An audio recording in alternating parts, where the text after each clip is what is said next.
നാരായണായ പരിപൂർണഗുണാർണവായ വിശ്വോദയസ്ഥിതിലയോ നീതിപ്രദായ ജ്ഞാനപ്രദായ വിബുധാസുരസൗഖ്യദുഃഖസത്കാരണായ വിതതായ നമോ നമസ്തേ.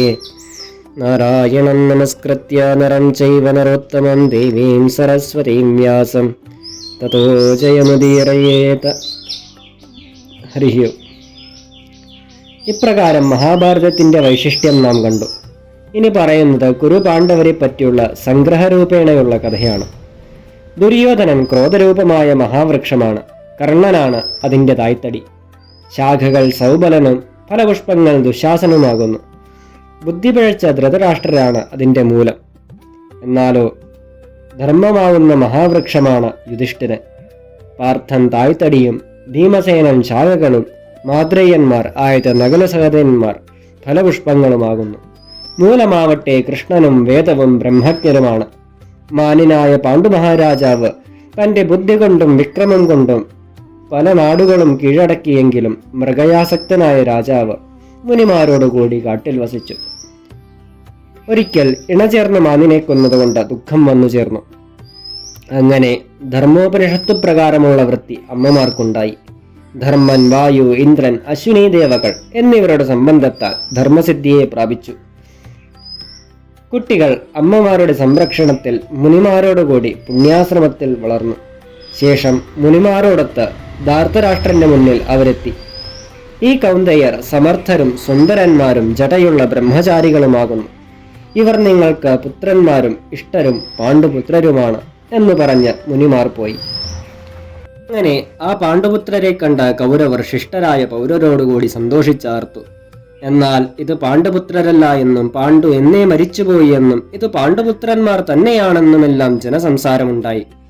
ആശ്ചര്യമെന്ന് പറയട്ടെ, പാണ്ഡവരുടെ പ്രവേശന സമയത്ത് ദിഗന്ധങ്ങൾ മുഴക്കിക്കൊണ്ട് അശരീരവാക്യമുണ്ടായി. പുഷ്പവൃഷ്ടിയും ശംഖഭേരീനാദവുമുണ്ടായി. ഇതോടെ ആ ജനാവലിയിൽ ഹർഷം വർദ്ധിച്ചു. പാണ്ഡുപുത്രരെ കാണാൻ ഭാഗ്യം സിദ്ധിച്ചു. അഹോ പാണ്ഡുപുത്രരെ സ്വാഗതം എന്നിങ്ങനെ അവിടെ ഹർഷഘോഷം മുഴങ്ങി. വേദശാസ്ത്രാദികളെല്ലാം പഠിച്ച് അവർ അവിടെ ആദരവോടെ വസിച്ചു.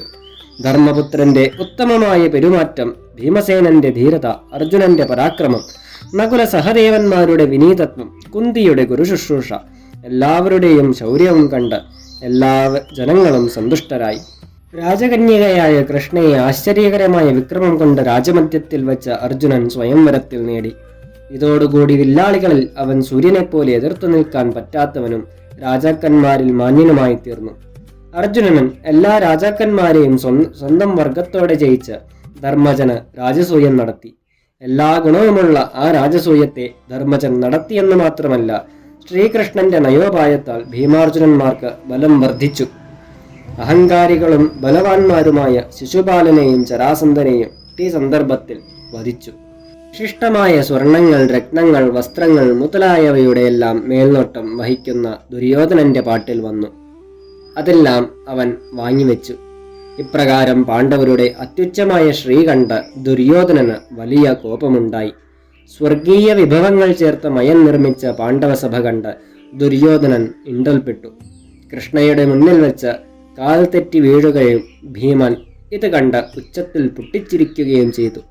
ഇത് ദുര്യോധനനെ കൂടുതൽ ആകുലനാക്കി. എല്ലാം ഉണ്ടായിട്ടും അവൻ മെലിഞ്ഞ് വിളറികെട്ട ഉള്ളുരിക്ക് വശയായി.